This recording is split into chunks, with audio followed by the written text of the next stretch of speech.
Selamat datang para sejawat dan pembelajar yang luar biasa. Saya sangat antusias menyambut Anda di kelas master kita kali ini.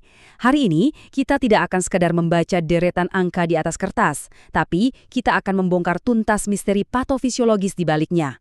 Kita akan menyelami fondasi penting yang merevolusi cara kita memahami kondisi pasien, yaitu dinamika biomolekuler dan interpretasi hasil laboratorium. Mari posisikan diri kita layaknya seorang klinisi ilmuwan yang membedah masalah klinis tepat di tingkat seluler. Untuk memandu pembahasan kita, ada 6 etape yang akan kita lalui hari ini. Kita mulai dari paradigma diagnostik baru, lalu masuk ke fondasi dinamika biomolekuler, dan membedah klasifikasi biomarker klinis. Setelah itu, kita akan menganalisis sistem organ spesifik, mengenali jebakan interpretasi klinis, dan tentu saja ditutup dengan kesimpulan serta pesan klinis. Nah, mari kita langsung masuk ke bagian pertama kita, paradigma diagnostik baru, yang sesungguhnya merupakan jantung dari pengambilan keputusan medis. Mengapa topik ini sangat fundamental bagi kita? Faktanya, di era kedokteran presisi saat ini, lebih dari 70% keputusan klinis yang Anda buat sangat bergantung pada hasil laboratorium. Berdasarkan definisi dari National Institutes of Health, biomarker adalah indikator objektif dari proses biologis normal, patogenik, atau respons terapeutik. Tapi, mari kita bertanya dengan kritis ala Socrates. Apa sih yang sebenarnya terjadi di dalam sel sebelum penanda ini tumpah ke aliran darah atau urin pasien? Kita sedang bergeser masif, dari sekedar mencocokkan angka dengan rentang nilai rujukan, menuju pemahaman biologis yang sangat mendalam. Selanjutnya, kita melangkah ke bagian kedua. Fondasi dinamika biomolekuler, sebuah perjalanan luar biasa dari tatanan gen hingga menjadi parameter di laboratorium. Anda harus ingat bahwa setiap angka di lembar laboratorium itu adalah produk akhir dari kaskade biologis yang teramat rumit. Kehadiran protein seperti SGOT di dalam darah bukanlah sekedar angka acak, itu adalah jeritan minta tolong dari sel akibat robeknya membran. Lalu, kapan sinyal ini bisa kita deteksi? Semuanya bergantung pada 3 langkah kinetika pelepasan. Pertama, laju sintesis. Seberapa responsif sel terhadap stres pada tingkat transkripsi genetik? Kedua, laju pelepasan. Apakah ia bocor pelan-pelan atau tumpah seketika akibat nekrosis yang parah? Dan ketiga, waktu paruh. Seberapa tangguh biomarker ini bertahan di sirkulasi sebelum dibuang oleh ginjal atau hati? Tanpa memahami jendela waktu ini, diagnosis klinis kita berisiko besar meleset dari kenyataan sebenarnya. Sekarang, mari kita lihat bagian ketiga, klasifikasi biomarker klinis. Kita akan melihat bagaimana penanda ini dibagi menjadi diagnostik, prognostik, dan prediktif. Masing-masing kategori biomarker ini punya tujuan presisi tersendiri dalam navigasi klinis kita. Biomarker diagnostik seperti troponin, tugasnya mengkonfirmasi secara definitif adanya cedera sel otot jantung. Di sisi lain, biomarker prognostik seperti NT-proBNP punya cara kerja beda. Dia tidak mendiagnosis iskemik akut, tapi mengukur derajat regangan dinding ventrikel untuk memprediksi seberapa buruk perburukan gagal jantung pasien ke depannya. Lalu, ada biomarker prediktif, misalnya status mutasi gen EGFR pada kanker paru. Ini sangat spesifik mendikte apakah tumor pasien akan mempan terhadap terapi target tertentu. Presisi yang ditawarkan ilmu biomolekuler di sini benar-benar menakjubkan. Bergerak ke bagian keempat, kita akan melakukan analisis sistem organ spesifik. Mari kita bedah kasusnya mulai dari ranah kardiovaskuler hingga imunologi. Di ranah kardiovaskular, troponin sering dianggap mutlak berarti serangan jantung atau oklusi koroner. Padahal harus hati-hati.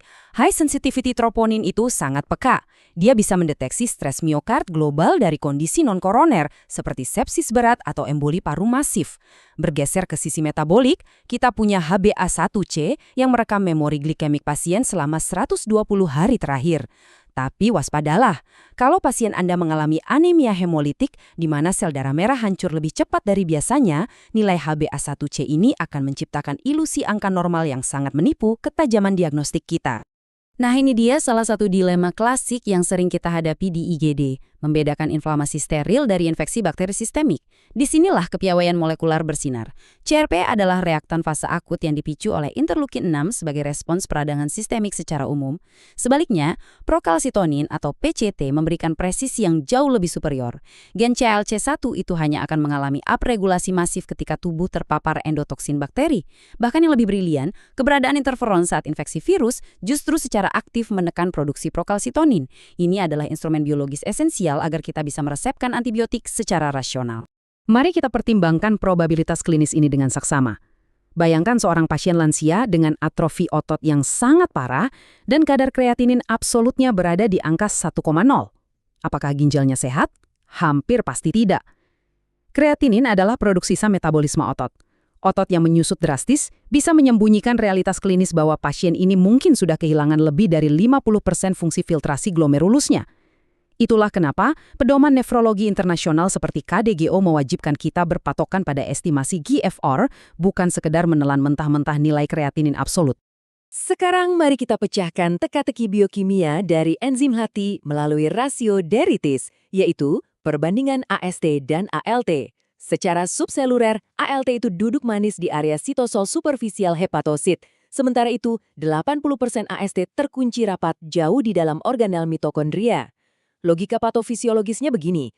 Kalau rasio AST terhadap ALT melonjak lebih dari 2, itu indikasi kuat adanya kerusakan mitokondria yang sangat dalam, khas pada toksisitas seperti penyakit hati alkoholik kronis. Tapi kalau rasionya di bawah 1, kerusakan tersebut baru menyentuh membran luarnya saja. Persis seperti pola pada penderita hepatitis virus akut. Di ranah onkologi, ada satu bias klinis yang harus segera kita luruskan. Penanda tumor seperti PSA itu terdeteksi di darah akibat kerusakan arsitektur kelenjar prostat yang bocor. Sementara CEA muncul karena disregulasi genetik yang menyalakan kembali gen embrionik pada kanker kolorektal. Esensi yang paling penting, marker onkologi ini jarang sekali dipakai untuk screening populasi sehat tanpa gejala. Nilai klinis sejati mereka terletak pada kemampuannya memantau keberhasilan kemoterapi pasca diagnosis dan mendeteksi kekambuhan dini. Kita sampai pada bagian kelima, jebakan interpretasi klinis. Di sini kita akan membongkar variabel-variabel yang sering mengecoh penilaian kita. Ini adalah sebuah paradoks besar dalam pengobatan modern. Bagaimana mungkin mesin analitik bernilai puluhan miliar rupiah dengan kalibrasi tercanggih sekalipun terkadang mengeluarkan angka yang sanggup menipu dokter atau ilmuwan yang paling tajam instingnya? Jawabannya terletak pada 3 anomali ini. Pertama, kesalahan pra-analitik. Bayangkan saat flebotomi, sel darah merahnya pecah atau lisis. Kalium dari dalam sel akan tumpah ruah dan menciptakan hiperkalemia palsu yang bisa memicu intervensi keliru. Kedua, ritme sirkadian. Hormon seperti kortisol secara alami mencapai titik terendahnya di sore hari. Ini murni fluktuasi biologis normal, bukan otomatis indikasi insufisiensi adrenal. Dan ketiga, fenomena yang sangat menakjubkan, yaitu hook effect pada metode immunoassay. Kalau konsentrasi antigen terlampau masif, sistem reaksi akan kebanjiran, ikatan antibodi gagal terbentuk, dan ironisnya mesin membaca hasil negatif palsu. Solusi saintifiknya, sampel harus diencerkan untuk mengungkap kebenaran biologis yang sesungguhnya. Akhirnya kita tiba di bagian ke-6, kesimpulan dan pesan klinis. Melihat bagaimana semuanya bermuara pada perpaduan seni biomedis dan kedokteran presisi, kalau kita renungkan secara mendalam, deretan angka dan panah di kertas laboratorium itu pada hakikatnya adalah bahasa seluler. Mereka sedang berupaya keras menceritakan keparahan dan penderitaan patofisiologis pasien kepada kita. Data molekuler yang paling brilian sekalipun tidak akan ada maknanya tanpa integrasi klinis yang holistik dari seorang klinisi. Ingat, laboratorium itu tidak mengobati angka, tetapi merawat manusia secara utuh, baik fisik maupun psikologisnya. Itulah puncak dari pemahaman paripurna kedokteran berbasis bukti. Jika Anda merasa sesi pembelajaran kelas master ini berhasil menajamkan logika klinis dan ketajaman diagnostik Anda, pastikan Anda menekan tombol subscribe untuk bergabung secara resmi dengan ekosistem akademik di channel Ruang Dosen.